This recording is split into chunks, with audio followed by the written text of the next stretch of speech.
The best case in point, the most recent example is Nam Tamil Katchi, who have a 10% vote share, 0 seats. And this is where Mr. Thirumavalavan is a very astute leader as well, and where he publicly doesn't shy away from saying that I'm an untested party, but I understand arithmetic a lot well. In terms of the Congress party, it is a force that you can't ignore. It is a national player. Invariably, across the country, there are around 200 to 220 seats, if I'm not wrong, that are straight Congress-BJP fights. Congress stands for a certain, steadfast secular ethos, which is very important in a state that believes in a composite identity where differences are not tolerated but celebrated and embraced. Can you still think about or talk about ideological alliances? For the DMK and OPS, there's no other way but to survive.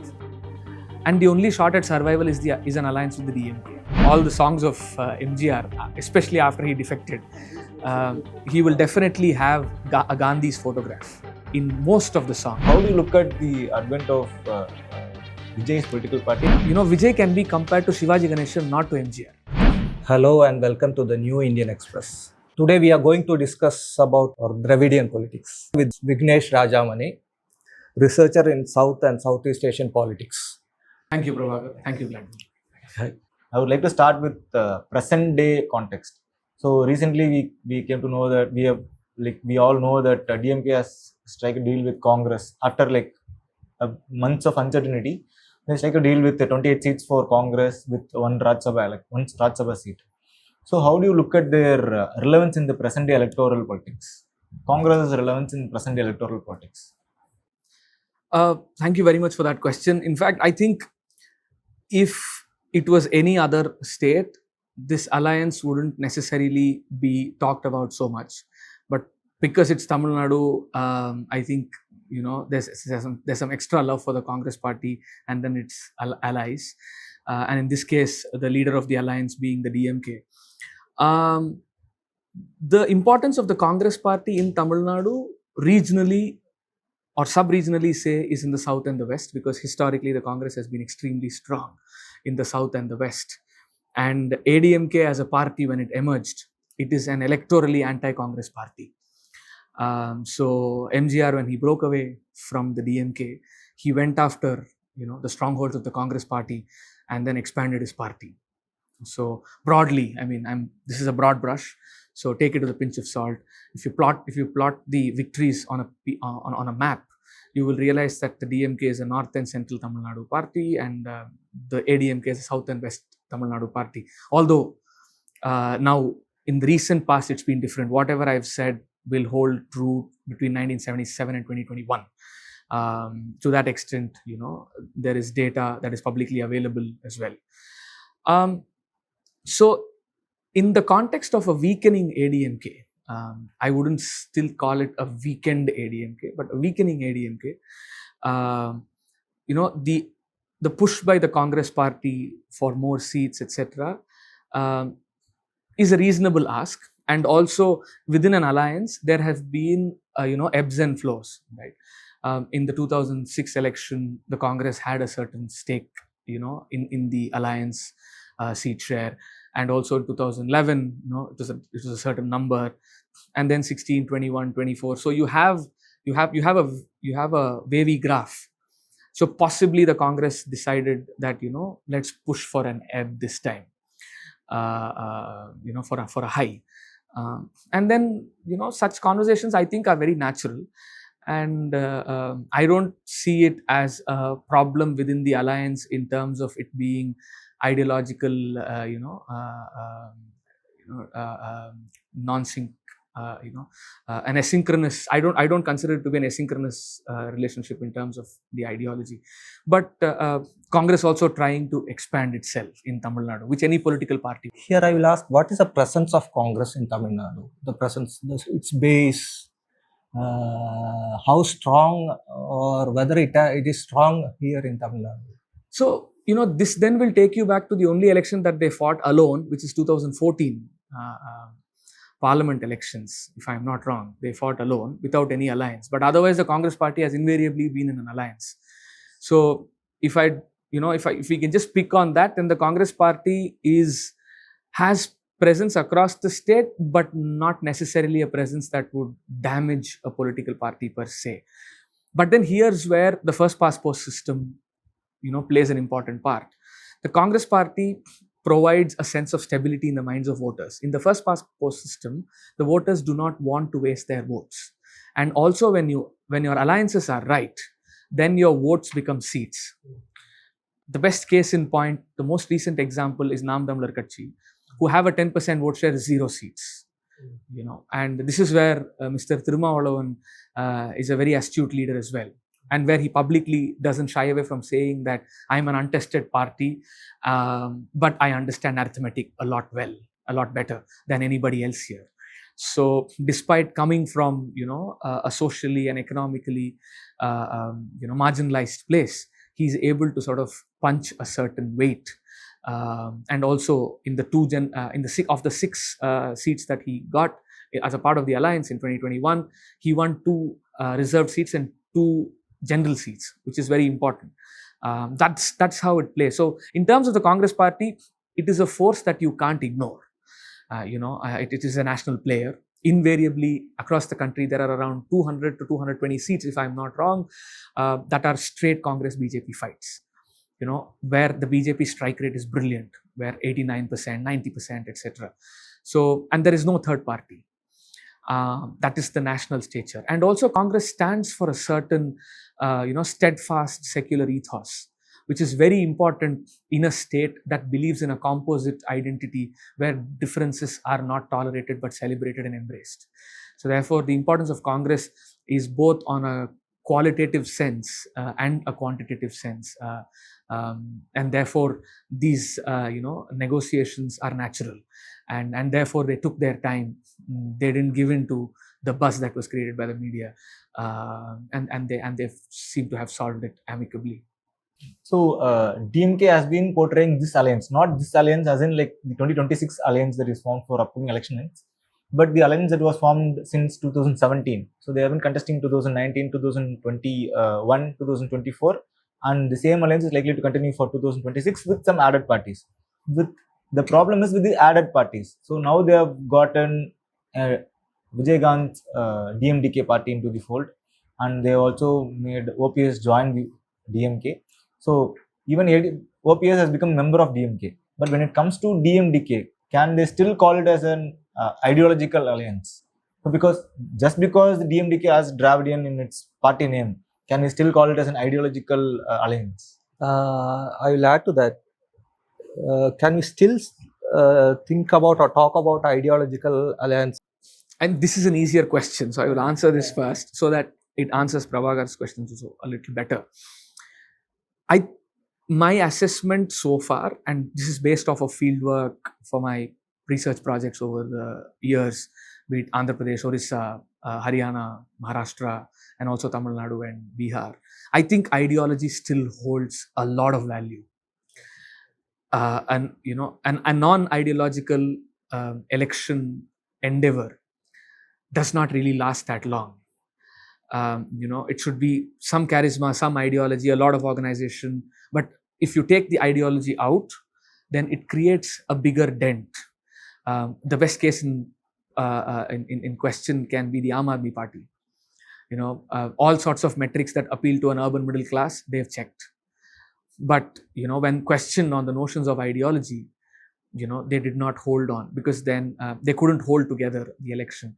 Jagan Mohan Reddy's election in Andhra Pradesh, 3.5 lakh crore of welfare redistribution done, and still you couldn't sort of hold the election together, hold the state together. And also Naveen Patnaik for that matter. Although he was riding very high on charisma, and when he decided to depute charisma, which is a non-deputable, non-transferable asset, he faced the kind of defeat. On the flip side, you look at a party like the DMK, which has been in the opposition since 2019. In fact, since 2014 for that matter, not in power in the union in 2014, not in power in the union in 2019, and also in 2024. But still, that ideological coherence and that kind of a messaging is able to sort of put the state, the party, and the cadres, people, voters, all of them in some kind of in some kind of a matrix that gels well and works also. Now coming to the last minute alliance partners, which is the DMDK and the OPS. So let's answer it from the other side. For the DMDK and OPS, there's no other way but to survive, and the only shot at survival is an alliance with the DMK. Because DMDK over the years has been chipped away election after election. They had a few strong block level leaders, they had a few strong district level leaders, and over the years they've either defected or they have been appropriated in whichever way. Either they moved themselves or they were pulled by someone else, whatever that be, centrifugal or centripetal. And the only way to sort of capitalize on the goodwill that they've generated in the last 2-3 years, that too particularly after the demise of Captain Vijay, would be if they join an alliance that would actually help convert their votes into seats, right? So, and therefore I understand this is the only shot that they have at power after 2011. Although in 2011, shortly after the election, they were made an opposition party. That is one. And in terms of OPS, that was actually a longer jump than the DMDK. But again, over the years, if you see OPS, it was not a shock and awe tactic used against him. He was gradually sidelined, right? He was there but not there. He was spoken to and not spoken to. At some point, I think OPS's joining of the DMK should be seen more on the lines of accommodativeness of the DMK as against. It's essentially that for him it's a matter of survival. But the fact that the DMK chose to take him in shows a certain sign of political magnanimity, for a senior leader in a state, and also belonging to a generation of politicians that have seen multiple elections, regime changes, etc. So in that sense, I think the Mr. Stalin's accommodation of OPS should be seen as in equal parts, if not more, of political magnanimity and respect, as against any sort of electoral gain. Although there may be some in a few pockets. But again, with the DMK's agility and the kind of electoral machine that it is, if not now, it is possible in another few years. But yeah, so it should be. Therefore, the magnanimity aspect weighs higher than in any other factor. Okay. So similarly, when it comes to let it be ideology or let it be the political strategy, since 90s or even since early 90s, there have been no ideological enemy for DMK as such. So what we could see, but it was the ideology, like only after 2014 or 19, their ideological enemy was also strengthening. At the same time, it also had a cascading effect. Like DMK also started grounding more on its ideology. Like only that is saying, only when you have an enemy, you can become a hero.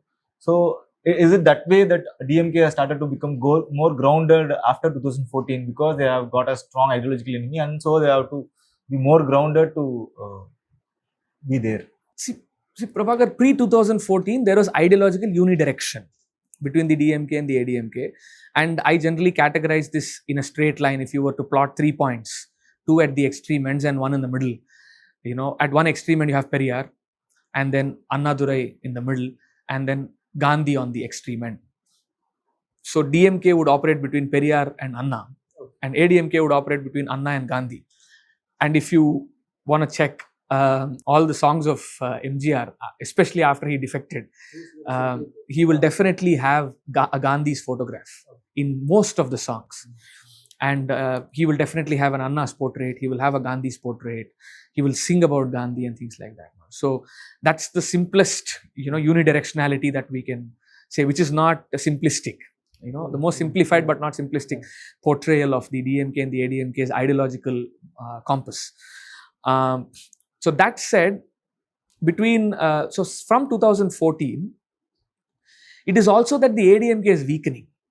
Okay, after JJ's passing away, after Madam Jayalalitha's passing away, the party which otherwise needs, and when I say it's genuinely a survival question, they definitely need a charismatic leader to hold things together, because the party was started, it started from fans associations. So it's a bottom heavy party. So sub-district level, block and branch level, they are heavy. And, the charismatic leader at the top pulls them together, as against the district level, leadership of the DMK. So the DMK mirrors state leadership, state bureaucracy, the revenue and development administration bureaucracy. But the ADMK is a party that is almost like a jackfruit. It's put together strongly, and they're also intertwined inside, isn't it? So, in terms of the question of ideology, I'm also reminded of a fieldwork respondent interview. This is an auto driver. He told me that DMK should not be in power for a long time at a stretch. I said, why do you say these things? He said, no, as an oppositional force, the DMK is the most powerful. So he was talking about national elections in 2019. So the interview was in 2019 when the party won, but they was not in power. And he said, it's okay if they're out of power, because they're an oppositional force, and they generally keep things intact. And by things intact, he meant the ideological moorings intact.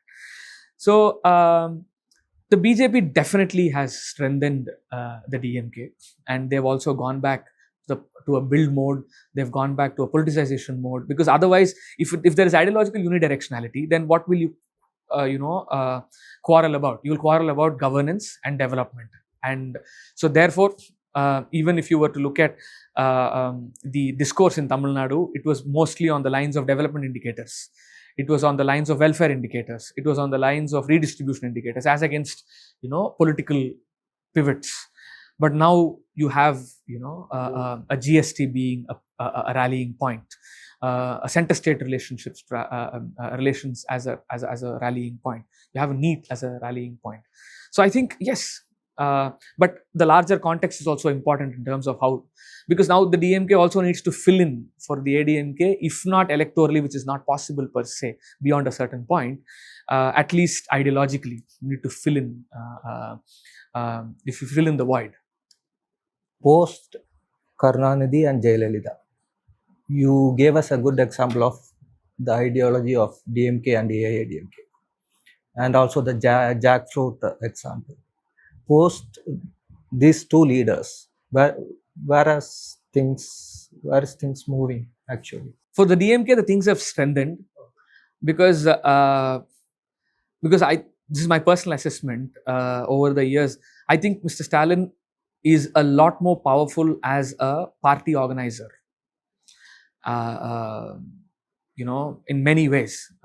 It would be unfair to compare him to Kalaignar Karunanidhi, because that was a very different era. It's a different ball game. But let's just say, without drawing an apple to apple comparison, he's one of the most astute political beings in India today, electorally and politically, very measured, very magnanimous, doesn't waste words, very, very judicious with words, and at the same time, very gestural. We've not seen a gestural leader in a long time. We've all seen performative leaders. So that is so therefore for the DMK, things have strengthened. So in power, trying to bring back, let's say, Chennai Sangamam under Madam Kanimoli, the Dravidian model workshops under the youth wing under Mr. Udayanithi Stalin, bringing, these summits. Summits have not been as political as they have been ever in Tamil Nadu. An education summit is now a political rallying point. A tech summit with Umagine summit is again, and this question of, taking us back to the good old days of political economy, as against splitting politics and economics, one as qualitative and the other as quantitative, to join them together, taking us back to classical political economy days, is very refreshing. For the ADMK, like I mentioned, they need a charismatic leader. They are looking for it. They haven't got it. Yes, and EPS unfortunately is not that person. EPS was a terrific organizer of in the ADMK, and even till date, if you were to look at the 2021 elections, he held his fort in his sub-region, right? So electorally speaking, although the results swayed in an interesting manner, in terms of vote share, it was not that bad an election for the ADMK. The vote share was similar to any other election like before. But without a charismatic face, it's tricky for the ADMK. But again, because it's a bottom-heavy party, and the politicization is through movies, strong repertoires of movies. Yes. Yes. Otherwise, what happened in Bihar would have happened to ADMK. At least that was the hope that the BJP had, that we can easily sort of transpose ADMK people into the BJP. But those guys are not moving. And therefore, I said jackfruit. Not very easy to sort of, chip them away. And that is something that, the ADMK, it's a slow burn. But if there is a charismatic leader that emerges for them, then I think they can hold things together. Again, what will that charismatic leader do? That's all a big question. But to even have any sensible conversation ahead at a pan Tamil Nadu level,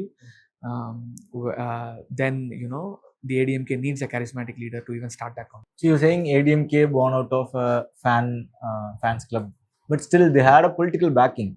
Like MGR had this political backing. He had been in politics with DMK, and then he formed his own party, and a lot of people from DMK also joined him.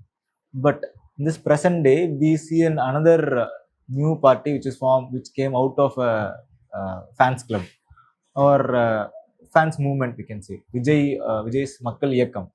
So they have formed a political party, and Vijay is the leader of political party. So how do you look at the advent of Vijay's political party, and what is your observation of his politics in the last 2 years? Thanks actually for that question. It helps me clarify a couple of points in my previous response. The ADMK is a strong organizational structure. The DMK and ADMK both are very strong in their organizational structure. Very, very strong parties organizationally, but they are aligned very differently. The DMK is, district level heavy, where 3 and 4, which is block and branch, report to districts. The ADMK is block and branch heavy, which reports straight to 1, not to 2, right? Not to the district level, but they report straight to Talamai or headquarters or the leadership. And MGR, which a lot of people get it wrong, is actually a deception of a political of a movie star. He's a very deceptive movie star. He is, in fact, Vijay can be compared to Shivaji Ganeshan, not to MGR.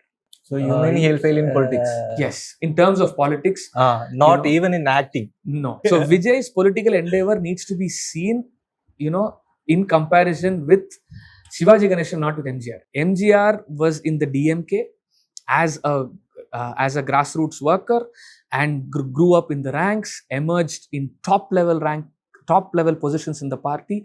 He was in fact 2 or 3 people that was closest to Anna, right? Treasurer, party treasurer.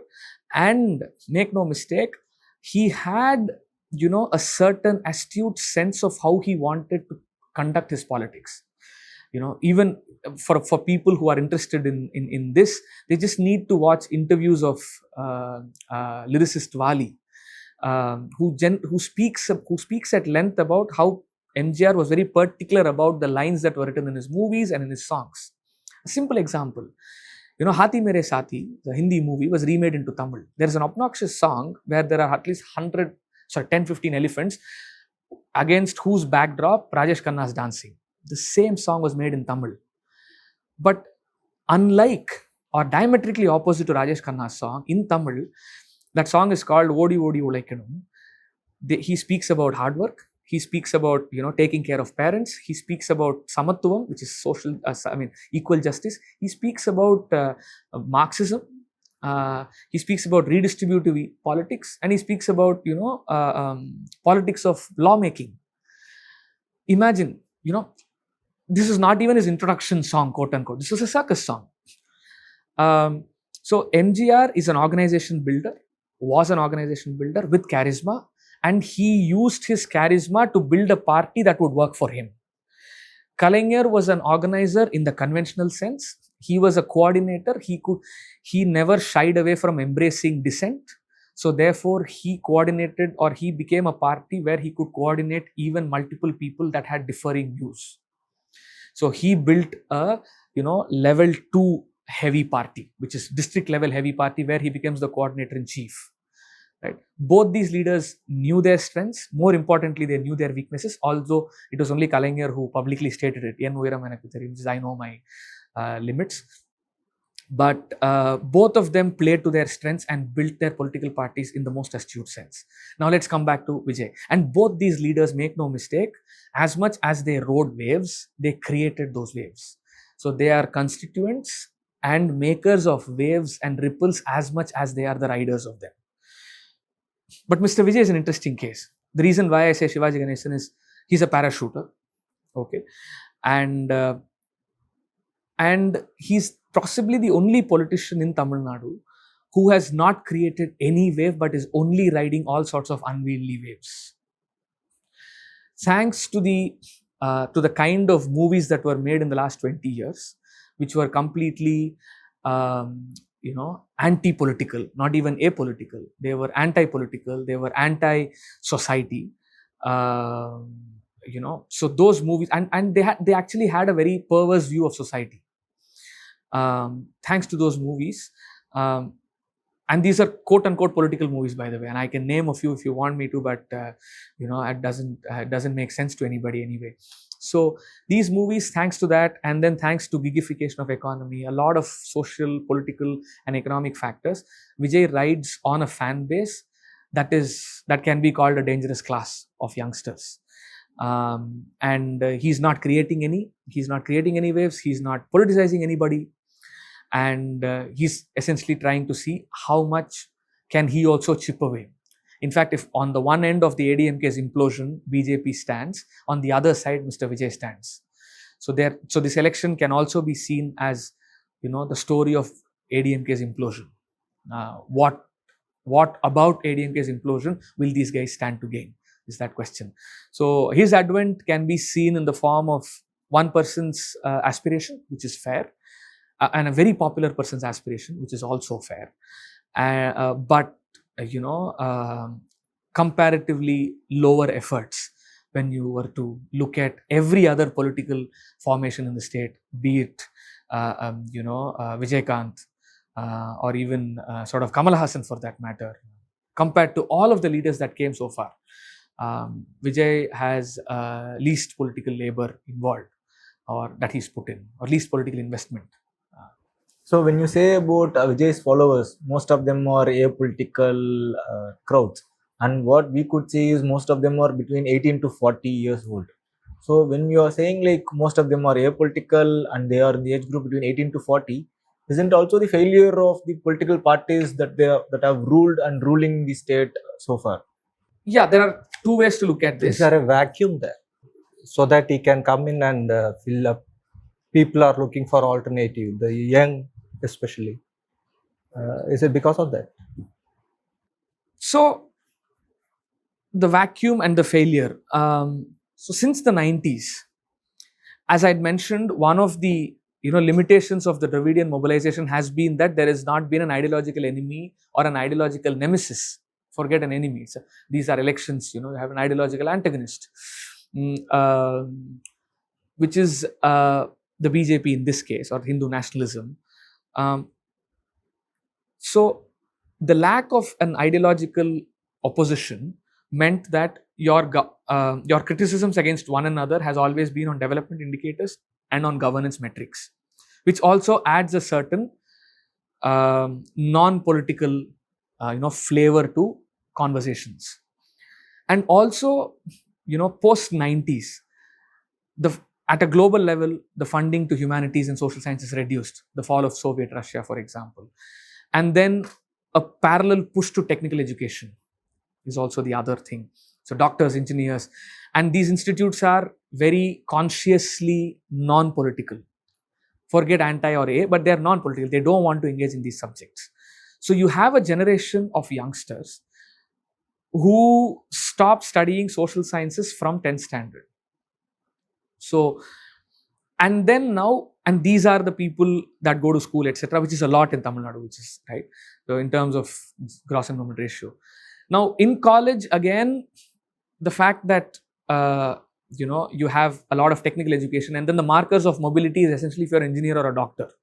So, and in these colleges again, you don't get to be political, right? So therefore, it's a mix. And these parties were very busy in criticizing each other over governance or corruption or things that are very quantitative, right? And the only moral question will be over corruption. Everything else is a verifiable, quantifiable metric, including corruption for that matter. So that being the case, the outcome has been, the reason why I don't want to call it a failure entirely is because as soon as there's an ideological enemy, one of the strong parties of Tamil Nadu is going back to politicizing people. So therefore, it is also circumstance trying to moderate behaviors as much as behavior by one's own self itself. So that would be my response. How do you look at it? Is it also because of Vijay, or they are acting to the situations or circumstances? Because we don't know. So there's already a player who's claiming that he's forced it. So for a moment, let's just cut some slack and then say that he's amplified it. So when we talk about the mandarams, so mandarams had played a important role in shaping the Tamil Nadu's politics as well as the Dravidian politics. With no offense to any other definitions, because I've written an entire book, I want to stick to my definition and promote my book a little. So I would like to define Dravidian politics based off of its objectives. A remnant of that is the fact that Tamil Nadu has 4,600 public libraries today, because a lot of those standalone structures were taken over by the state under successive governments.